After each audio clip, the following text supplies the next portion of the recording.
नमस्कार बंधू भगिनींनो, आपल्या सगळ्यांचं सहर्ष स्वागत आहे स्वास्तिकम या माझ्या चॅनलवर। आज मी आपल्यासाठी श्री नवनाथ भक्तिसार याच्यातील 8वा अध्याय घेऊन आलेली आहे। हे माझं 11 दिवसाचं पारायण आहे नवनाथ भक्तिसार याचं। त्यातील आज 3रा दिवस आहे आणि आता मी आपल्यासाठी 8वा अध्याय पठण करणार आहे। तरी आपण सगळ्यांनी हे ऐकावं। हे करण्याच्या मागे एकच उद्देश आहे की ज्या कोणाला एकतर वेळ नाही वाचण्यासाठी किंवा ज्यांना वाचता येत नाही ते लोक सुद्धा नवनाथांचा महिमा ऐकू शकतात आणि त्यांच्या भक्तीमध्ये सुद्धा वृद्धी होईल। नवनाथ चरणी एकच प्रार्थना, जे कोणी हा व्हिडिओ बघत असतील त्यांच्या आयुष्यामध्ये सुख समृद्धी आरोग्य संपदा आणि त्यांच्या मनातील सगळ्या इच्छा पूर्ण हो। ओम नवनाथ। पाशुपताला श्री रामदर्शन घडवले। श्री गणेशाय नमः। उत्तरेकडील प्रवासात मच्छिंद्रनाथांनी द्वारकेस जाऊन भगवान श्रीकृष्णाचे दर्शन घेतले। तेथून ते अयोध्येस गेले। तेथे शरयू नदीत स्नान करून प्रभू रामचंद्राचे दर्शन घेतले। त्यावेळी योगायोगाने अयोध्येचा पाशुपत राजाही रामपूजेच्या निमित्ताने आपल्या लवाजमासह तेथे आला होता। त्यामुळे द्वारपालांनी नाथांना आत जाण्यास मनाई केली। इतकेच नव्हे तर उद्धटपणे पान उतारा करून त्यांना मागे ढकलून दिले। या त्यांच्या वर्तनाने त्यांना संताप आला, पण चाकरांवर क्रोध न करता आपण राजाला शिक्षा करावी असा विचार करून ते गर्दीतच थांबले। इकडे राजा देवासमोर साष्टांग नमस्कार घालत असताना त्यांनी स्पर्शशस्त्राने अभिमंत्रित केलेली विभूती त्यांच्या दिशेने टाकली। त्यामुळे तो दंडवत घातलेल्या अवस्थेत भूमीला चिकटून बसला। त्याने स्वतःच्या सुटकेसाठी खूप प्रयत्न केला, पण व्यर्थ। त्याची अवस्था पाहून मंत्रीही बुचकळ्यात पडला। सर्वत्र एक गोंधळ माजला। त्यासमयी येथे कोणाकडून तरी योग्याचा किंवा हरिभक्ताचा अपमान झालेला आहे म्हणून आपल्या राज्याची अशी अवस्था झाली असे सर्वच बोलू लागले। त्या संदर्भात मंत्र्याने चौकशी केली असता देवद्वारीच काही गडबड झाल्याची वार्ता कळली। तेव्हा त्यांनी मच्छिंद्रांचा शोध घेऊन त्यांची क्षमा मागितली आणि राजाला सोडवण्याची काकुळतेने विनंती केली। त्यावर दयावंत नाथजींनी विभक्त मंत्र जपून त्याला सोडवले। मग तोही नाथांना शरण गेला आणि त्यांना सन्मानाने आपल्या राजवाड्यात घेऊन गेला। पाशुपताला नाथांची कीर्ती माहीत होती, त्यातच त्याचे दर्शनही घडले होते, म्हणून त्याने अत्यानंदाने त्यांची पूजा केली व काही दिवस येथे राहून आपल्या सेवेचा लाभ द्या अशी विनंती करून त्यांना आपल्यापाशी ठेवून घेतले। त्या मुकामात त्यांनी त्यांची जी सेवा केली त्यामुळे ते फारच प्रसन्न झाले।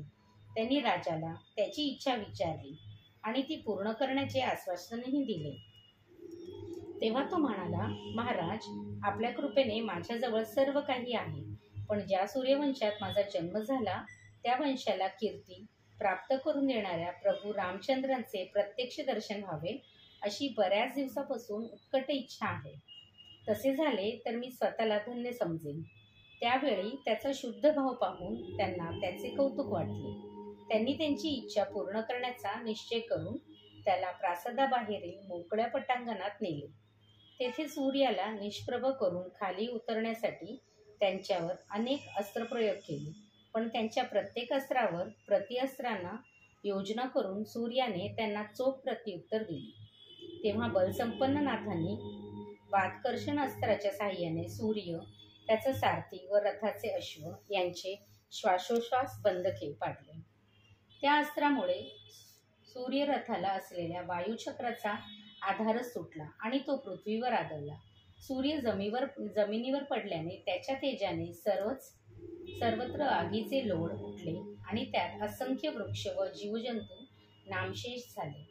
नाथांनी उदकास्त्राचे साहाय्याने तो भीषण बलवा शांत केला। या संकटामुळे स्वर्गादी सप्तलोक व सप्तपाताळाचे स्वामी तसेच हरिहर ब्रह्मादिकांसह सर्व देवतांनी अतित्वरेने मच्छिंद्रापाशी धाव घेतली। त्यावेळी भगवान विष्णूंनी नाथांना आपुलकीने हृदयाशी धरले आणि सूर्याला खाली पाडण्याचे कारण विचारले। तेव्हा ते म्हणाले, हा सूर्य आपल्या वंशजाकडे लक्ष देत नाही, त्यांची साधी इच्छाही पुरवत नाही, म्हणून याला समज देण्यासाठी मला असे करावे लागले. विष्णू म्हणाले, तुम्हाला नेमकं काय म्हणायचं आहे? नाथजी म्हणाले, याने पाशुपताला सहाय्य करावे, याची रामदर्शनाची इच्छा पूर्ण करावी आणि माझ्या शाबरी विद्येला अनुकूल राहून मदत करावी. त्यावर ते म्हणाले, हे महाजती, सर्व काही तुमच्या इच्छेप्रमाणे होईल. आता कृपा करून या सूर्याला सावध करा. तेव्हा इतर देवतांनीही स्तुती करून त्यांचा गौरव केला. त्यामुळे त्यांना आनंद झालेला असला तरी मुख्य कर्तव्य अजून शिल्लकच होते. ते विष्णूंना म्हणाले, हे प्रभू, मला आपले म्हणणे मान्य आहे, पण या पाशुपताला रामदर्शन झाल्याशिवाय माझे समाधान होणार नाही. तेव्हा त्यांनी आपली लीला दाखवली आणि रामरूप घेऊन लक्ष्मणासह प्रकट झाले. त्या दर्शनाने भगवान शंकरासह सर्व देवता तल्लीन झाल्या. मच्छिंद्रांनी व पाशुपताने त्यांच्या चरणांना वंदन केले. तेव्हा रामप्रभूंनी दोघांनाही आलिंगन देऊन त्यांच्याबद्दल प्रशंसोद्गार काढले.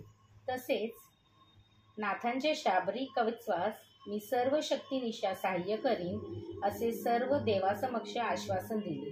त्यानंतर त्यांनी नाथजींना सूर्याला शुद्धीवर आणण्याची विनंती करताच त्यांनी वाताकर्षण अस्त्र आवरून घेतले.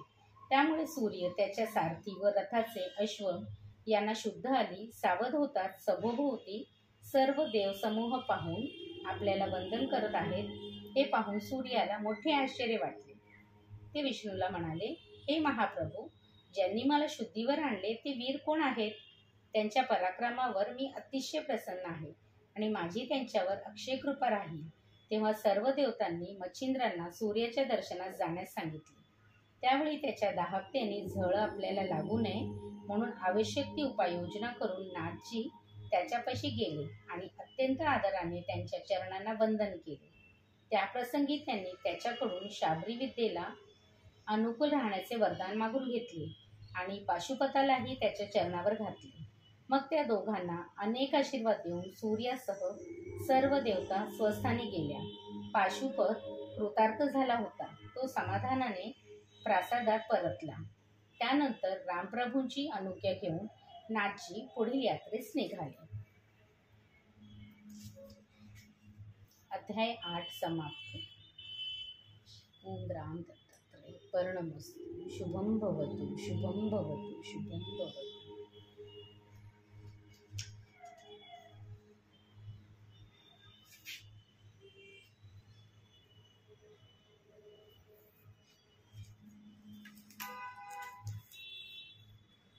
ओम नमः नारायणाय.